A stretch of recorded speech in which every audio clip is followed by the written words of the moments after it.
This is the Shuoer, I don't even know if that's how you pronounce it, EJ07, E70J. It'll be correct when it's in the title. I can guarantee that.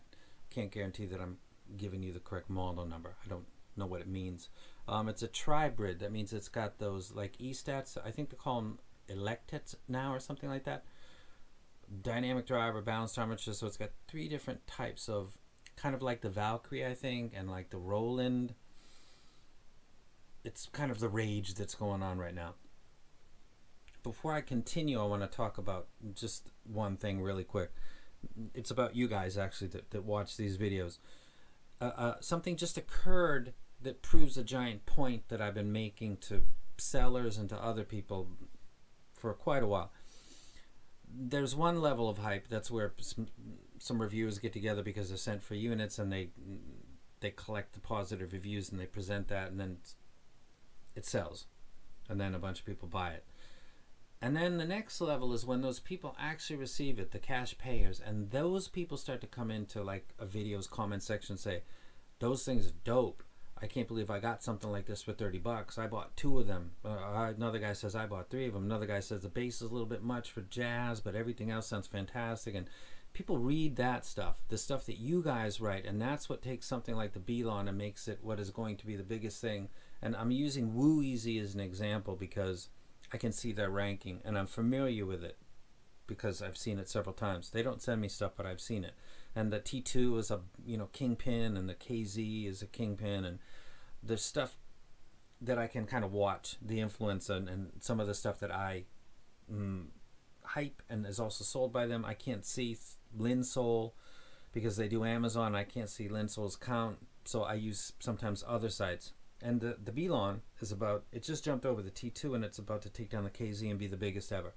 And when that thing first came out, it got a lukewarm reception. And I got it and thought, everybody's nuts. These sound dope. What is going on? Is it the fit? I couldn't get it. Hype it up a little bit. Get it into the hands of cash-paying people who have been rolling around in the hobby on a scale of sound quality equals money that's so fucked up. It's you could do a whole series of videos about it. And they start coming and talking about how awesome it is. And what you guys did was turn that into a superstar. That thing is what it is because of you guys' words, not mine, not another person's. You guys, because you paid your money for it. That is next level hype. That is consumer hype. That is the realist hype. Everything I say about this set or anything else is my opinion, but it's hype because I don't do bash videos. If I don't like something, you don't see a video of it, but if I like it, I'm gonna keep pushing it because get it into your hands. And if it's more affordable, it's easier to do that without any guilt or I don't feel guilt about anything. Any feelings of like, is this worth this person's money because they're maybe not rich? This is the type of item where that is something to be considered, but I'm going to go ahead and address that before I continue with this video and with all future videos. Some people got a little bit of money. They're fry cooks at a fast food restaurant. They work really, really hard. They got 2 kids. They got a wife. They got stuff. They got life. Money is very, very, very important for them, and this hobby is important, but proportionate to their life income. They want to get the best bang for their buck. That's something like a E.L.O or something like that. If you are a day trader or you are, you're a partner in a company, a startup, and you got a lot of money, something like this is something you ought to give a try. You're looking at the graph right there. It looks really nice. It sounds really, really good. I'm going to go over the music real quick. So is something that's $700 worth $700? It depends on who's looking at it. It's like cars, I suppose. You don't need to spend $80,000 on a car, but people do because they can. And audio is basically the same thing. People buy what they buy because they can buy it, not because it's that awesome. So don't get confused when people say, do me this favor too. I'm rambling. There's a lot of people that keep lists of IMs, and if you look at the list, the top heavy part is really expensive stuff. There might be a couple anomalies in there, but generally it's 1,000, 2,000. I'm here to tell you right now that that's all bullshit. Or they have a bias that's in them that they're not conscious of, or they are, but they're not trying to fight it, or they have it and they've disclosed it. I don't know who does what, but I've noticed that some lists have a lot of very expensive stuff at the top. I'm in this hobby too. I get a lot of expensive stuff. I don't see it that way. Somebody's lying, or we all got biases. I don't think you guys need to pay a lot of money to get high sound quality. I don't think it works. And I don't think anybody that's been in this hobby for a long period of time thinks that either. These are reflections of income ability. If somebody can pay $2,000 for a set and then say, I got this $2,000 set, they'll do it because it gives them some kind of feeling of pride or something. I don't know. So what are we? 5 minutes in? Okay, let's get into this. There is the graph for this. If you're looking at it and you think that looks really fucking familiar, it looks like a couple moon drops that I've done. It looks like that hill, that 8, the post 16. It's almost identical to a moon drop. I can't recall which one it is. And the bass, I believe, on that one is a BA bass. This is dynamic driver bass. It doesn't sound. It's got a nice. I call it a short porch mids. The treble's not. That's a really, really nice graph.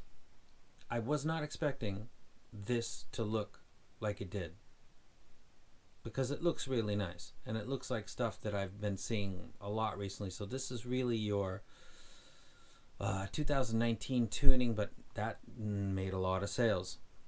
Build quality is good. The cable is unique. It's got like a fabric on it. It's also gray. It's something that I've not really seen before. The termination of it is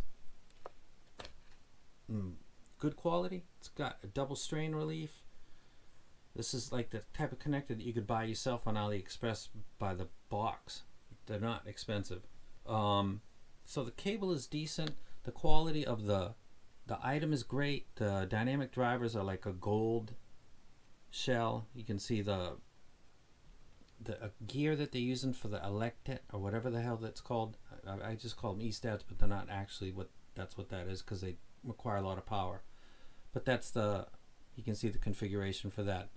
The sound is pretty much what you're looking at. The treble is not too much. The bass is there when it's supposed to be, but it's not when it's not supposed to be. Let me get right into Black Sabbath. This is where electets or E-stats kind of shine. Something like the tape, planar, kind of like the P1 stuff that's got speed. Speed is something where Sweet Leaf by Black Sabbath would do well. Also, the dynamic driver taking care of the bass is giving this the kind of the sense of live, being there, present. Again, Black Sabbath is a very distortion laden, dark. They weren't Satan worshippers. They weren't devil worshippers, or Satanists. The two different groups. I'm not a member of either myself.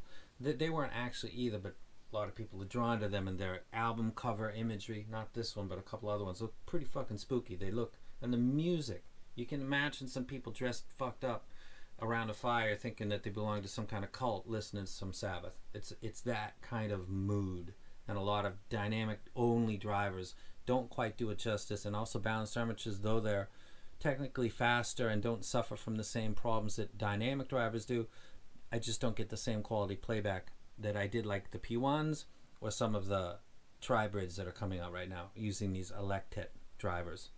So Sabbath sounds are very, very good.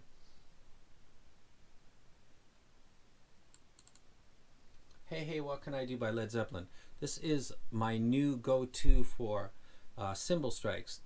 This is a really, really good quality version of the song, and it is got several.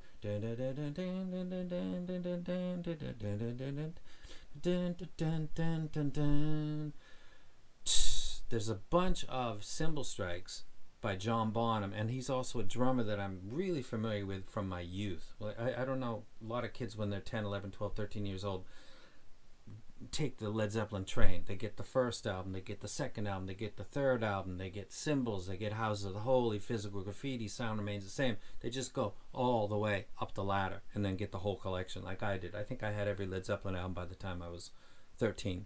This is a really, really good song.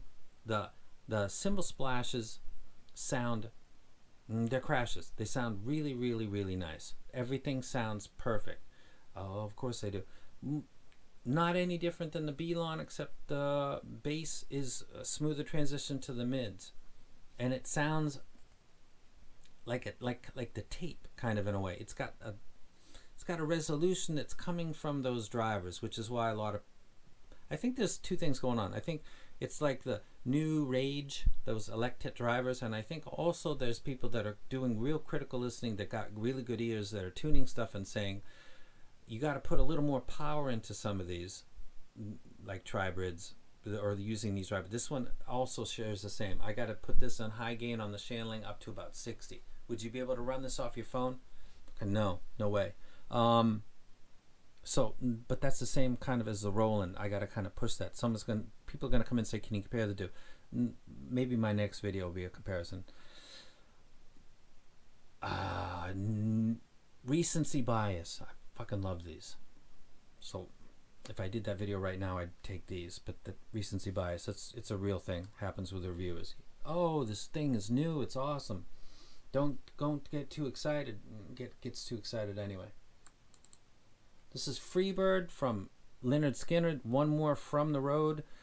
This has got a version of Freebird where you can hear, it kind of gives a sense of depth because there's people out in the crowd, maybe left and also right, and they're screaming Freebird, Freebird, and he's saying, you know, what song is it you want to hear? He's like talking to them, and there's like a sense of, because of the way that, just the sound, there is literally somebody out there on the front right that's saying Freebird, and I believe out in the front left saying the same thing. And then closer to you, in your mind stage, is Ronnie Van Zant, and it sounds like that when it's done on good gear. It sounds like that on this. This sounds really, really good. These two guys, and I can't think of their names right off the top of my head, their dueling guitar solos are fucking epic. There's a video on the YouTube called Day on the Green, Freebird Live. I can't remember what specific day it was. I think it was 77 maybe. These two doing their solo for Freebird is just fucking epic. Absolutely classic visual moment of rock and roll, like that you could watch. Lynyrd Skynyrd, Day on the Green, Freebird, watch the whole intro, and then they're going to get to this thing where they're doing the solo, and these guys are just going fucking nuts. It's an absolutely epic moment. It's very enjoyable with this set. Neil Young is a singer who, like Jim Croce, is doing basically, he's sitting on the edge of a stage right now. He's a guy that sits on a stool with a harmonic. He's got a like a neck. It's a harmonica like over his neck. I don't play harmonica. And he's usually right up on the mic, or he's looking down. I guess he's a very introverted type of person. He's not really comfortable with large crowds, which is ironic for a guy that's been in front of massive crowds. He looks down a lot, like in this picture right here. But he's generally kind of close to the mic, and he's got a honky kind of sound. Oh man, take a look at my life, I'm alive. Like all of his, he is one of the main dudes that if you're checking for male vocals that might be an oddity, this guy will bring it up just because he's got a unique sound. I can't recall what his speaking voice sounds like, but Neil Young is, you know Neil Young when you hear it. Like you can listen to a Crosby, Stills, Nash and Young song and know if Neil Young is in that or not, and forget about the title of the album or if it says CSN or CSNNY. Neil's clear. There's everybody else, you're not sure who's singing, and that's Neil Young. Like, you know right away. He will get on your fucking nerves really, really fast with a set of IMs that doesn't sound right in the area where the male vocals are jumping out at you or being what you imagine is normal. These present male vocals in a very normal way. There's nothing odd going on. This is Wings, Band on the Run. This is a good track because there's basically three parts of the song. This is Paul McCartney after he left the Beatles. Then switches up to this thing, and then it gets to the third.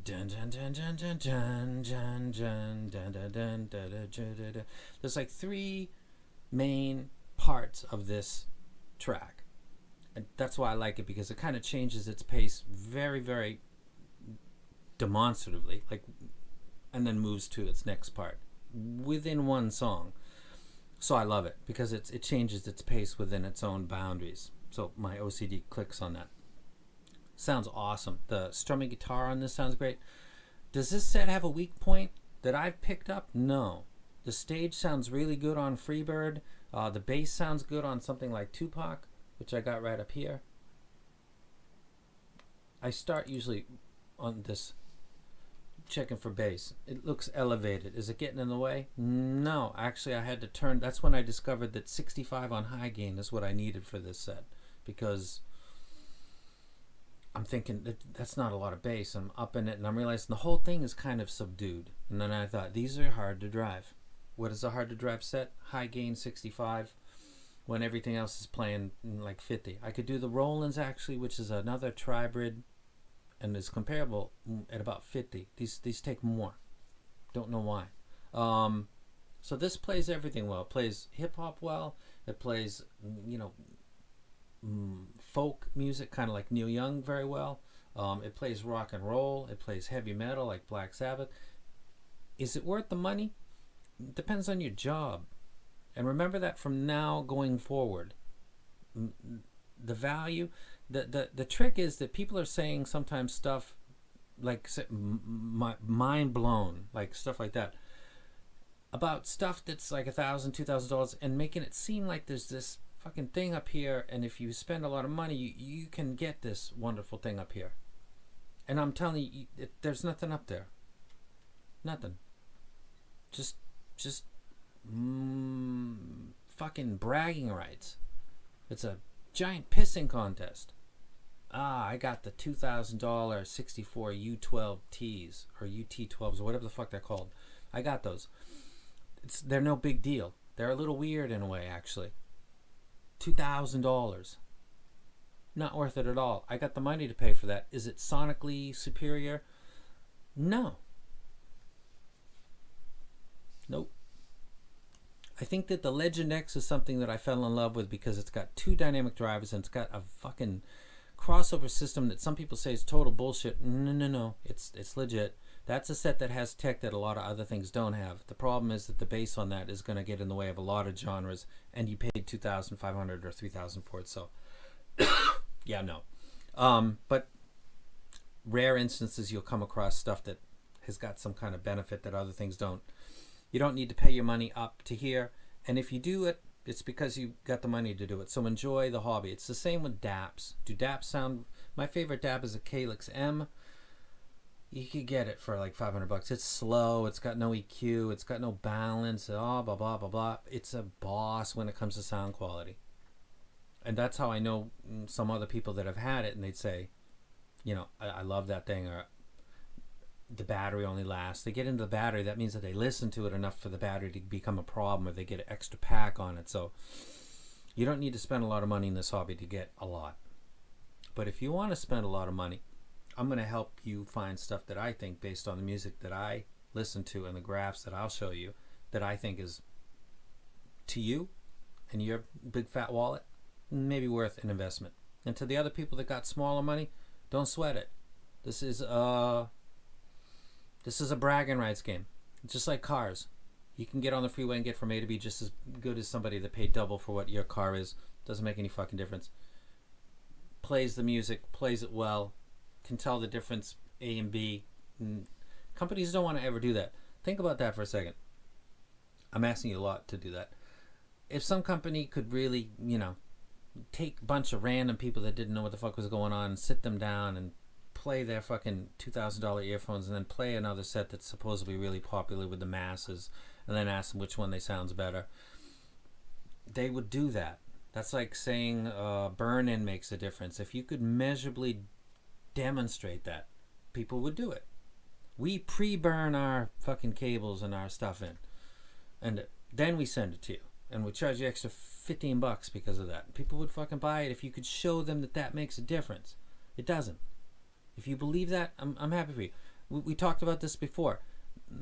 50% of painkiller subscriptions are placebos, and they've they can figure out that that works out that way because they do questionnaires with people, and 50% of the people that get fucking sugar pills or something that's not a painkiller believe that their pain has been reduced or gone away.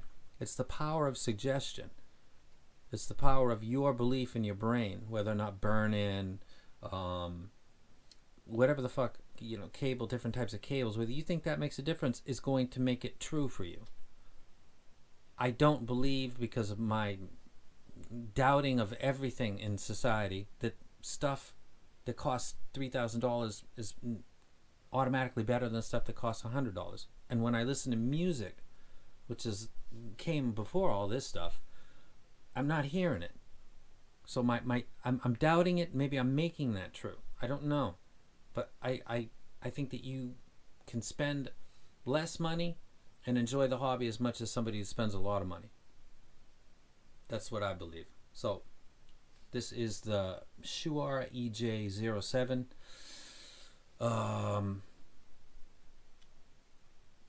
I wreck it if you got a lot of money. And if you don't sweat it. I'm out.